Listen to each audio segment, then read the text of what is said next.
L'entretien du jour à présent avec bien sûr l'honorable Habibou Ouroukoubou, député LD de la 8e circonscription électorale. On parle avec lui de révision du code électoral et des assises nationales. Quelle est la position de l'opposition face au nom de Patrice Talon? Il s'est prononcé en suivant. Honorable Habibou Ouroukoubou, bonjour. Bonjour monsieur le journaliste. Lors de sa rencontre avec le comité de pilotage de l'audit du fichier électoral, le président Patrice Talon a affiché son refus catégorique en ce qui concerne une nouvelle relecture du code électoral et la tenue des assises nationales. Alors, quand on sait que les démocrates ont fait de ces deux revendications une priorité, comment réagissez-vous à cette déclaration du chef de l'État? Je pense que le président reste dans sa logique. La volonté du président Patrice Talon est assez claire. À nous alors d'en prendre note, d'en prendre acte et de définir en conséquence notre stratégie. Nous avons réussi à montrer à travers les dispositions que comporte le code électoral à travers son article 146 et 132 qu'il s'agit des dispositions chrysogènes, des dispositions exclusives, des dispositions qui ne répondent à rien. Voilà des lois qui manquent d'objectivité, voilà des lois qui sont taillées sur mesure,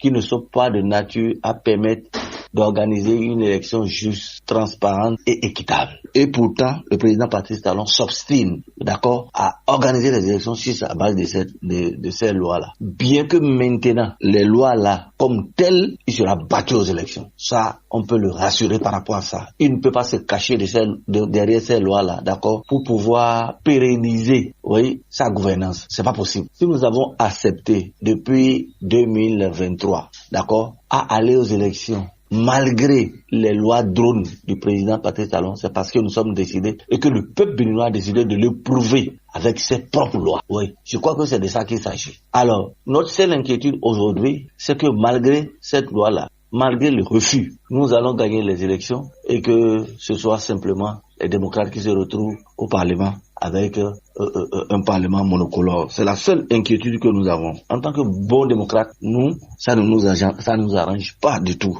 Oui. Sinon, nous lui promettons, d'accord, que nous allons gagner cette élection, même s'il ne change pas un iota, dans cette loi-là. Parce que nous pensons que aujourd'hui, nous maîtrisons les méandres. C'est ce qui se cache dans l'obscurité. Nous l'avons déjà vu, on l'a déjà perçu, d'accord? Nous allons gagner cette élection. Sinon, comment comprendre? Pendant que vous demandez aux partis de l'opposition, d'accord, d'obtenir 20% avant d'être éligible à l'attribution des sièges, vous demandez 10% aux partis de la mouvance. C'est un nivellement par le bas. Vous imaginez, mes chers journalistes, que lorsqu'un parti politique, d'accord, réalise plus de 20% dans chacune de nos 24 circonscriptions électorales, et dans une seule circonscription électorale, il réalise 19,19, il sera amené à ne pas lever de sièges. Et les partis qui n'ont réalisé que 10% vont s'associer pour avoir des sièges. C'est dommage et il n'y a pas de solution que de mobiliser le peuple, d'accord, pour le prouver à travers ses propres lois. Nous allons le prouver, on va réaliser un raz-de-marée pour les débouter. C'est ce que nous allons faire. Face à ce refus du président Patrice Talon, est-ce que vous envisagez de tourner la page pour vous concentrer uniquement sur les élections générales de 2026?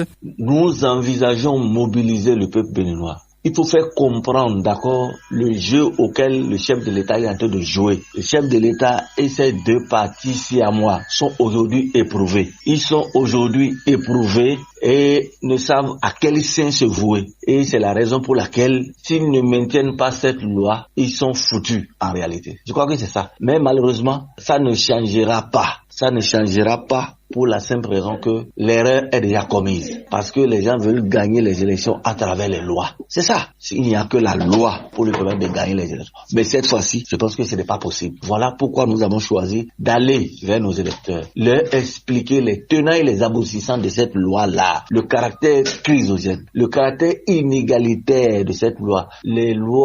Cette loi électorale n'est pas objective, elle n'est pas impartiale, elle n'est pas intelligente non plus. Oui, cette loi, au lieu de régler les problèmes, ne fait qu'en créer. La seule solution que nous avons aujourd'hui, c'est de faire en sorte que le président Patrice Talon, d'accord, et sa mouvance puissent quitter le pouvoir.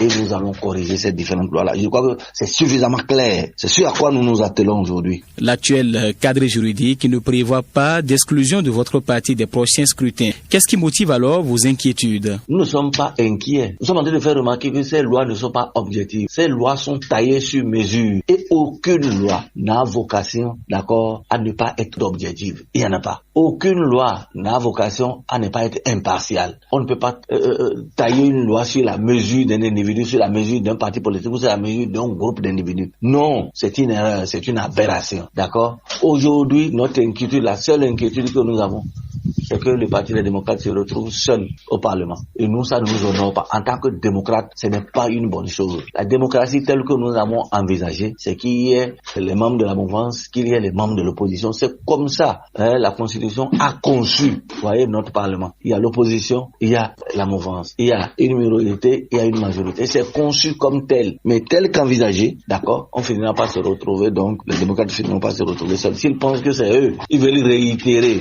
d'accord, l'idée de Parlement monocolore qu'ils avaient eu en 2019, ça ne marchera plus.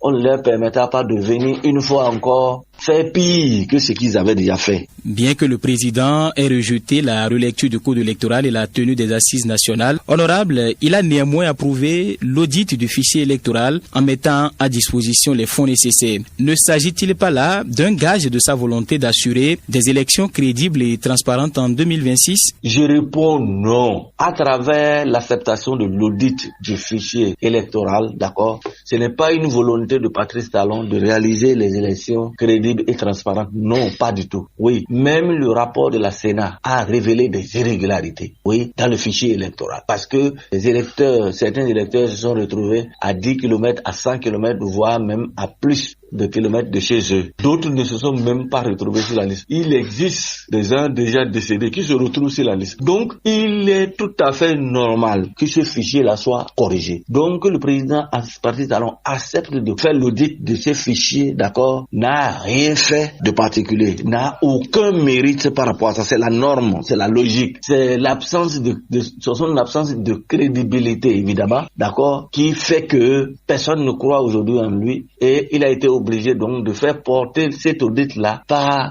le groupe parlementaire Les Démocrates, donc le Parti Les Démocrates. Alors, en le faisant, le président Patrice Talon ne fait rien de bon au parti politique Les Démocrates, non. C'est pour le peuple béninois qu'on est en train de le faire. Ce que nous demandons, nous n'avons pas besoin de demander ça. C'est à eux de le faire. Voilà. C'est à eux de le faire.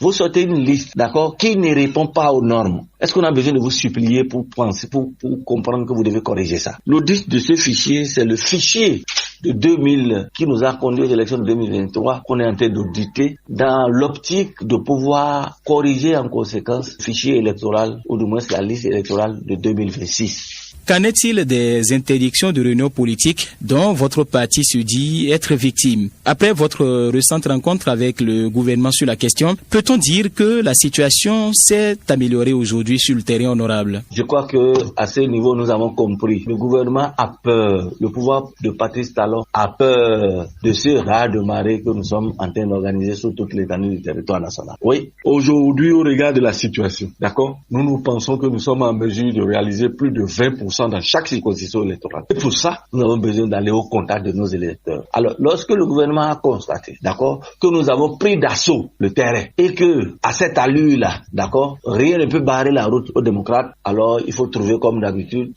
des stratégies pour ralentir, voilà, pour ralentir nos activités politiques. Mais je crois qu'à ce niveau, le président a échoué. Nous avons eu une rencontre où il nous a été expliqué que c'est pour des raisons de sécurité, voilà, qu'on nous demande, d'accord, de tenir nos réunions dans des endroits fermés, d'accord, dans les endroits où la sécurité peut être bien assurée. Ce à quoi nous avons accédé. Nous sommes totalement d'accord par rapport à ça. Mais que par la suite, même lorsque nous trouvons ces endroits clôturés, bien fermés, qu'on nous interdise encore nos manifestations politiques, je crois qu'il y a quelque chose qui ne va pas. Il y a quelque chose qui ne va pas. Le gouvernement est aux abois. Oui, aujourd'hui, là, ils sont perturbés. Oui. Et ça, c'est pas de notre faute. Ils n'ont qu'à s'en prendre à eux-mêmes. C'est pas de notre faute. Mais pour rien au monde, ils ne peuvent nous empêcher, d'accord, d'animer la vie politique. Parce que c'est notre rôle. Ça, c'est de notre devoir. Nous allons faire. Quelle qu'en soit la situation, ne vous en faites pas. Le peuple est à nos côtés. Nous savons là où nous allons. Ce qu'ils veulent faire là, ça n'arrivera pas. C'est pourquoi aujourd'hui, ils peuvent ne même plus toucher au code électoral. Ce n'est pas grave. Ce n'est pas notre préoccupation. Nous allons les éprouver. Nous allons gagner cette élection-là. Sans qu'on échange même un iota dans ce code-là. Honorable Habibou Ouroukoubou, merci. Je vous remercie, monsieur le journaliste. Et voilà, c'était l'entretien du jour.